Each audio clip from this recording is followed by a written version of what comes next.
boo mënee devant waaw.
Pilote et 9 titres de champion de Superbike du Sénégal. On est très heureux de vous souhaiter tous la bienvenue de cette 3e édition de sensibilisation des motards du Sénégal. Je tiens également à remercier les sponsors et mes chers confrères. Alors, nous sommes ici pour mutualiser nos connaissances et au sujet de la situation des motards du Sénégal. En effet, le pays compte plus de 200 teams de motards dans ses 14 différentes régions. Ce dimanche 30 avril 2023, nous organisons la 3e édition de sensibilisation des utilisateurs de deux roues. Nous y aborderons les différentes thématiques sur la sécurité routière, la prévention routière et également le port du casque.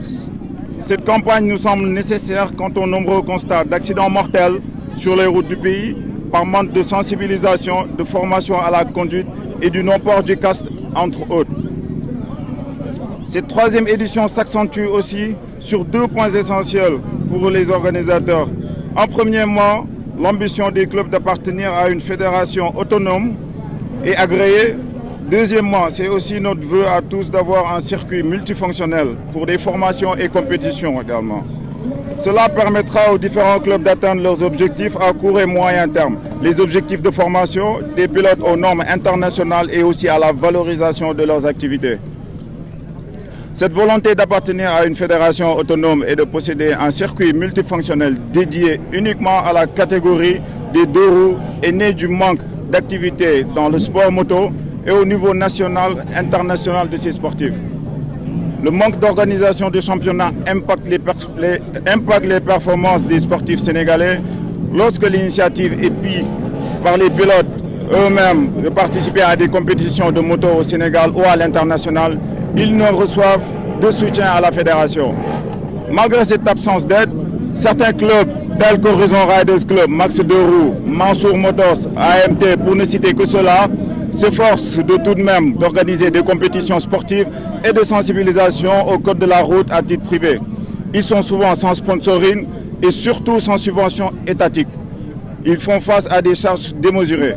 La seule location du circuit de Signa avoisine les 5 millions de francs CFA pour un seul week-end. Le chapeau d'une fédération active et autonome redynamisera ce secteur et permettra de lui octroyer une crédibilité face aux potentiels investisseurs. C'est alors à ce titre que nous sollicitons le concours des autorités compétentes, en premier lieu son Excellence Monsieur le Président de la République, Monsieur Macky Sall, pour nous doter d'une fédération autonome et l'aménagement d'un circuit national. Merci beaucoup, je vous remercie. El Hadj Babacar Seye, The Edge, 9 fois champion de Superbike du Sénégal. Merci beaucoup.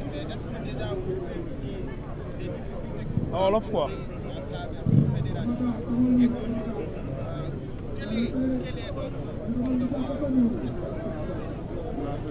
J'ai pas compris.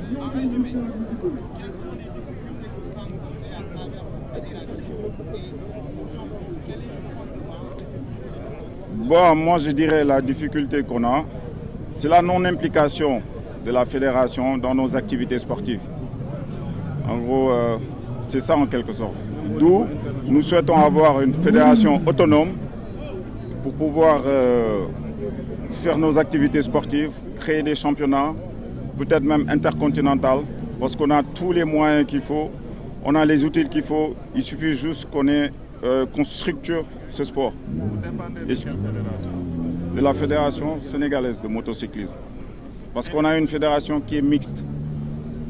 On a une fédération qui a rassemblé la fédération automobilisme et motocyclisme. Donc les sports sur circuit au Sénégal, déjà c'est un sport qui est reconnu partout dans le monde. Donc on a des difficultés déjà de participer, de créer des championnats, tu vois, pour pouvoir créer des formations de pilotage et surtout, vous voyez, il y a beaucoup de jeunes, qui sont là. La communauté, elle est très vaste, mais malheureusement, on ne bénéficie pas trop de l'aide de la fédération. Ouais. Est-ce qu'il y a une organisation parfaite qui vous permettra d'installer une fédération autonome? Pardon?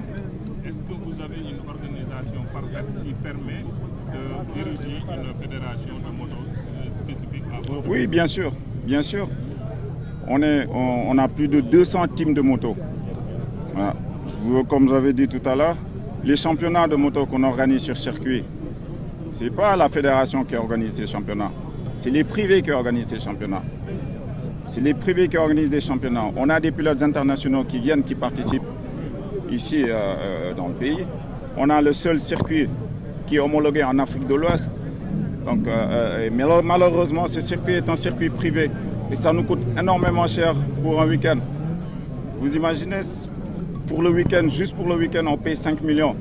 Imagine. Donc le coût d'investissement de cette organisation est très fort. Et on aimerait avoir vraiment l'aide de la fédération et des autorités compétentes. Il y a beaucoup d'accidents et beaucoup d'insécurité avec les deux roues. Qu'est-ce que vous préconisez? Bon, déjà, l'obtention de ce circuit multifonctionnel, ça évitera les accidents parce que les jeunes auront des espaces où ils peuvent pratiquer ce sport exactement et des lieux où on peut faire des campagnes de sensibilisation, des campagnes de formation.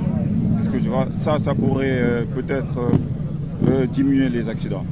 Alors, la dernière question. On sait que le casque est vital quand même pour les motards. Oui. Aujourd'hui, est-ce que vous posez des actions quand même pour faciliter l'accessibilité, quand même, l'accès aux casques pour les conducteurs? Ah oui, les casques sont accessibles.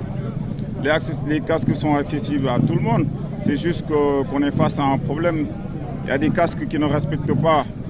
Il y a des casques qui rentrent dans ce territoire qui ne sont pas aux normes européennes. C'est des casques qui ne sont pas homologués. Donc c'est ça peut-être qui pose problème, mais pour les casques, ils sont accessibles à tout le monde. Ils sont accessibles à tout le monde, oui. Côté ministre des Sports, qui sont vos représentants? El Hadj Babacar Seye. Côté ministre des Sports, qui sont vos représentants là-bas? Côté ministère des Sports, qui sont vos représentants là-bas? Ah, logiquement, c'est la fédération qui nous représente là-bas. Mais la fédération, bon, on sent une faible implication de la fédération dans notre sport. Donc c'est ça notre problème, on est là pour revendiquer ça.